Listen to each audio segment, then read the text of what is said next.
Gross profit margin. So இது என்ன சொல்ல வருதுன்னா gross profit. So gross profit அப்படின்னா நம்ம ஒர்க்கிங் என்வரான்மெண்ட்லேயே பார்த்துருப்போம். CTC, gross salary, take home அதெல்லாம் பார்த்துருப்போம்ல. ஸோ இந்த கிராஸ் ப்ராஃபிட், அதாவது கிராஸ் என்ன சொல்ல வருதுன்னா ஒரு டோட்டல் ஒரு பகுதியிலேருந்து குறிப்பிட்டதை வந்து மைனஸ் பண்ணி அதை ஒரு மிச்சம் இருக்குல்ல, ஸோ அதான் வந்து கிராஸ் அப்படின்னு சொல்லுவோம். ஓகேவா? உதாரணத்துக்கு வந்துட்டு நீங்கள் வந்து ஒரு டீ ஷாப் ரன் பண்ணுறீங்க வச்சுக்கோங்க, டீ கடை வந்து ரன் பண்ணுறீங்க.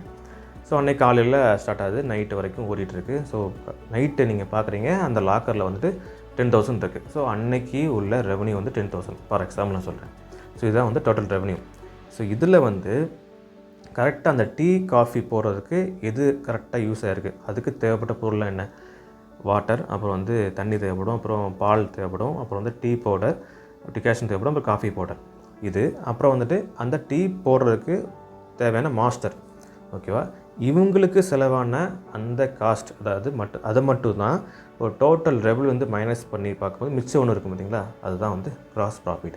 ஃபார் எக்ஸாம்பிள் வந்து பாலுக்கு ஒரு 500 போட்டுக்கலாம், அப்புறம் வந்து டீ பவுடர் அந்த காஃபி பவுடருக்கு வந்து ஒரு 500 போட்டுக்கலாம், அப்போ இவருக்கு சம்பளம் ஒரு 1000 போட்டுக்கலாம். ஸோ டோட்டல் வந்து 2000. இந்த 2000 வந்து அந்த 10,000 வந்து மைனஸ் பண்ணும்போது எவ்வளோ வருது, 8,000. ஸோ இந்த 8,000 தான் கிராஸ் ப்ராஃபிட். ஸோ இதுதான் வந்து கிராஸ் ப்ராஃபிட் சொல்கிறாங்க. ஓகேவா? இதோட ஃபார்முலா என்ன பார்த்தீங்கன்னா, ஸோ கிராஸ் ப்ராஃபிட் வந்து நெட் சேல்ஸ், அதாவது overall revenue, net sales minus